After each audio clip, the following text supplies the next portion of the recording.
एक बार नारद जी धरती पर रहने वाले लोगों को देखते हुए स्वर्ग में विचरण कर रहे थे।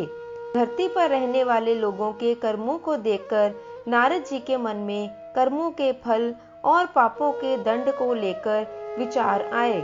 अपने यह विचार लेकर वह ब्रह्मा जी के पास गए और पूछते हैं, हे ब्रह्मा जी, यदि बुरे कर्म करने वाला इंसान अच्छे कर्म करने लग जाए तो क्या वह अपने पापों से मुक्त हो सकता है?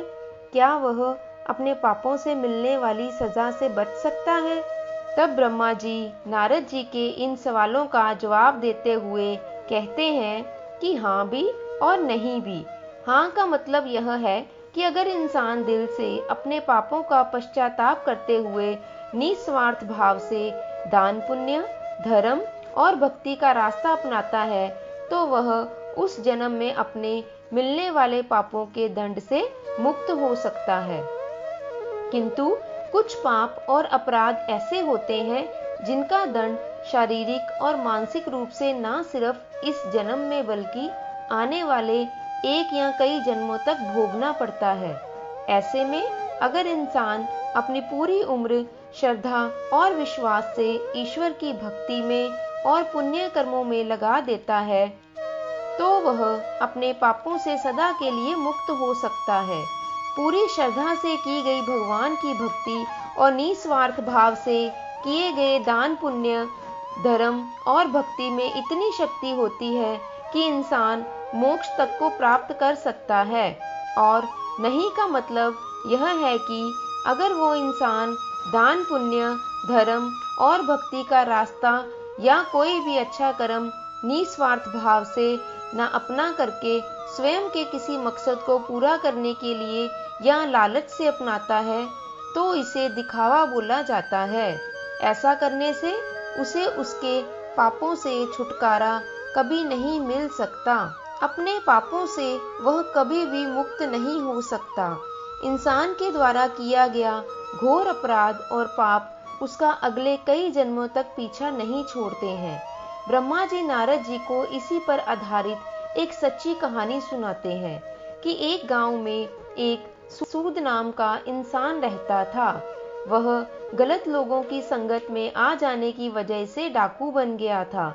वह लोगों को मारकर अक्सर उनका धन लूट लेता था। एक दिन डाकू जंगल से होता हुआ सड़क की ओर जा रहा था कि अचानक एक नाग नागिन का जोड़ा डाकू के रास्ते में आ जाता है। डाकू को देख नाग नागिन अपनी रक्षा के लिए फन फैला लेते हैं। डाकू घबरा जाता है और अपनी बंदूक उन नाग नागिन पर तान देता है। यह देख नाग नागिन क्रोधित हो जाते हैं और उस डाकू पर हमला कर देते हैं। डाकू अपनी जान बचाने के लिए 2 कदम पीछे हटता हुआ नागिन पर गोली चला देता है। यह देख नाग डाकू पर तेजी से हमला करता हुआ उसकी बंदूक पर चिपक जाता है। वह अपनी बंदूक को छोड़कर वहां से भाग निकलता है। भागते भागते डाकू सड़क पर पहुंच जाता है। वहीं दूसरी तरफ उसी रास्ते से एक औरत और उसका एक 11 साल का बेटा अपने घर की तरफ जा रहे थे। अचानक डाकू भी वहीं पहुंच जाता है। उसको देखकर माँ बेटा घबरा जाते हैं। डाकू औरत के करीब जाता है और बलपूर्वक उस औरत के गले से सोने का हार खींच लेता है। तब औरत अपने और अपने बच्चे की जान की रक्षा के लिए उस डाकू से दया की भीख मांगती है। लेकिन डाकू इतना निर्दयी स्वभाव का था कि वह जिस किसी को भी लूटता था वह उसे मार भी डालता था। इसलिए डाकू पर उस औरत की बातों का कोई भी असर नहीं होता और वह उस औरत को तेज धार चाकू मारकर बुरी तरह से घायल कर देता है। यह देखकर बच्चा क्रोध से तिलमिला उठता है और पत्थर उठाकर जोर से डाकू के सिर पर दे मारता है। डाकू के सिर से खून निकलने लगता है। वह उस बच्चे को भी चाकू से मार देता है और वहां से भाग जाता है। चीख चिल्लाहट को सुनकर आसपास के गांव के लोग वहां पहुंचते हैं और वो उस महिला और बच्चे को तुरंत हकीम के पास लेकर जाते हैं। माँ और बेटा दोनों बच जाते हैं। उधर डाकू भागता हुआ जंगल की तरफ चला जाता है। बहुत थक जाने की वजह से डाकू वहीं आराम करने लगता है। दूसरी तरफ नाग डाकू का पीछा करते हुए वही डाकू के पास पहुंच जाता है। नाग या नागिन कभी भी अपने दुश्मन का चेहरा नहीं भूलते। डाकू सो चुका होता है और इधर नाग अपनी नागिन की मौत का बदला लेने के लिए डाकू के पैर को डस लेता है। डाकू दर्द से छटपटाता हुआ वहीं पर ही मर जाता है। ये सारी घटना यमपुरी में बैठे हुए चित्रगुप्त और यमराज भी देख रहे थे। डाकू के मरते ही यमदूत यमलोक से धरती पर डाकू की आत्मा को लेने आते हैं। वह डाकू की आत्मा को यमलोक ले जाते हैं। यमलोक में चित्रगुप्त जी अपनी किताब में डाकू के द्वारा किए गए सभी कर्मों और पापों का लेखा जोखा देखते हुए उसे उसके पापों की सजा सुनाते हैं। डाकू की आत्मा को बहुत सारी यातनाएं दी जाती हैं।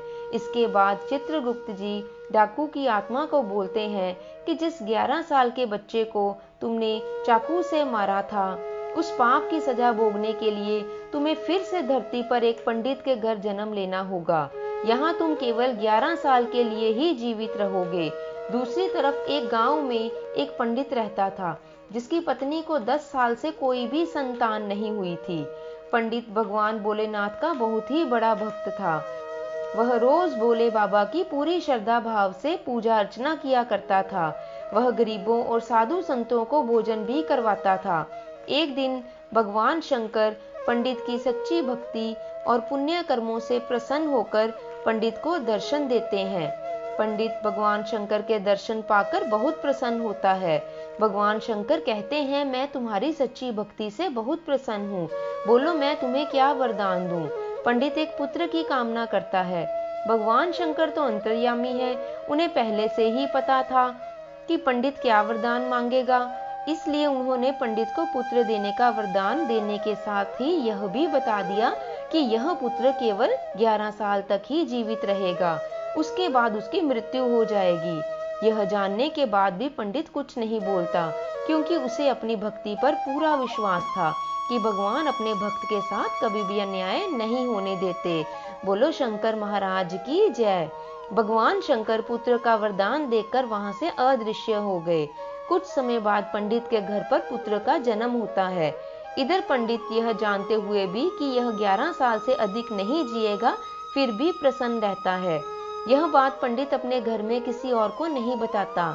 ये वही डाकू था जिसने 11 साल के बच्चे को चाकू से मारा था और अब एक पंडित के घर में पैदा हुआ जो कि सिर्फ 11 साल ही जिएगा। पंडित अपने बेटे का नाम शंकर रखता है। पंडित अपने बेटे को धर्म, कर्म, पूजा, भक्ति की सभी शिक्षाएं देता है।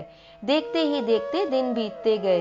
अब शंकर को 11 साल पूरे होने में सिर्फ 1 महीना ही बचा था।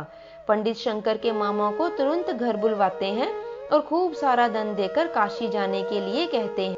पंडित धन देते हुए बोलता है कि वहां शंकर के हाथों से 28 दिनों तक यज्ञ करवाना, साधु संतों को पूरी श्रद्धा से भोजन करवाना और पूरी विधि अनुसार महामृत्युंजय के मंत्र का जाप करते हुए 28 दिनों तक रोज सुबह भगवान शिव की पूरी श्रद्धा से विधि अनुसार पूजा करनी है। अगले ही दिन मामा और शंकर काशी के लिए निकल पड़ते हैं। काशी पहुंचते ही मामा और शंकर यह सब कुछ करना शुरू कर देते हैं जैसा कि पंडित ने बताया था। ठीक 28वें दिन शंकर की हालत अचानक खराब हो जाती है। शंकर के मामा उसको आराम करने के लिए अंदर भेज देते हैं। शंकर के मामा जब सब साधुओं को भोजन करवा के शाम को शंकर के पास वापस लौटते हैं तो देखते हैं कि शंकर मर चुका है। यह देखकर शंकर के मामा जोर जोर से रोने लगते हैं। यमलोक के दूत शंकर की आत्मा को लेके यमलोक पहुंच जाते हैं। यमलोक में चित्रगुप्त जैसे ही शंकर के पाप पुण्य के लेखे की किताब खोलते हैं तो चकित रह जाते हैं और जोर से बोल उठते हैं, असंभव, अद्भुत। ये 2 शब्द बोलते ही चित्रगुप्त कुछ देर तक तो ऐसे ही मौन खड़े रहते हैं। फिर चित्रगुप्त ऊंचे स्वर में यमदूतों को आदेश देते हैं कि तुरंत शंकर की आत्मा को उसके शरीर में डालकर आओ। यमदूत शंकर की आत्मा को उसके शरीर में पुनः डाल देते हैं और शंकर फिर से जीवित हो जाता है। अचानक शंकर के शरीर में हो रही हलचल को देखकर उसके मामा की खुशी का ठिकाना नहीं रहता। यमलोक में इस बात को लेकर यमराज चित्रगुप्त से सवाल करते हैं कि ये सब कैसे हुआ। तब चित्रगुप्त जी बताते हैं कि जब मैंने किताब खोली तो उसमें शंकर के द्वारा किए गए पुण्य कर्मों और हवन जैसे शुभ कार्यों, भगवान शिव की आराधना और भक्ति की शक्ति से शंकर की कुंडली में जो उसके पिछले जन्म के पापों की वजह से मृत्यु का योग बना था, वह योग खत्म हो चुका था। इसी के साथ शंकर के पुण्यों का लेखा इतना अधिक था जिसके कारण शंकर की उम्र बढ़कर 90 साल की हो चुकी थी। इस वजह से मुझे नियमों का पालन करते हुए शंकर की आत्मा को पुनः उसके शरीर में भेजना पड़ा। इधर शंकर के मामा पूरे हर्षोल्लास के साथ आंखों में खुशी के आंसू लेकर शंकर को लेकर घर पहुंचते हैं, तो शंकर को जिंदा देखकर उसके पिता की खुशी का ठिकाना नहीं रहता। वो इतने खुश हो जाते हैं मानो उन्हें नया जीवन मिल गया हो। तब शंकर सबको वो सब बातें बताता है जो जो उसके साथ यमलोक में हुआ। यह सब सुनकर सभी का भगवान के प्रति श्रद्धा और विश्वास और भी बढ़ गया। बोलो शंकर भोलेनाथ जी की जय हो। दोस्तों, कहानी अच्छी लगी है तो लाइक और शेयर करें और कमेंट जरूर कीजिए। Thanks for watching.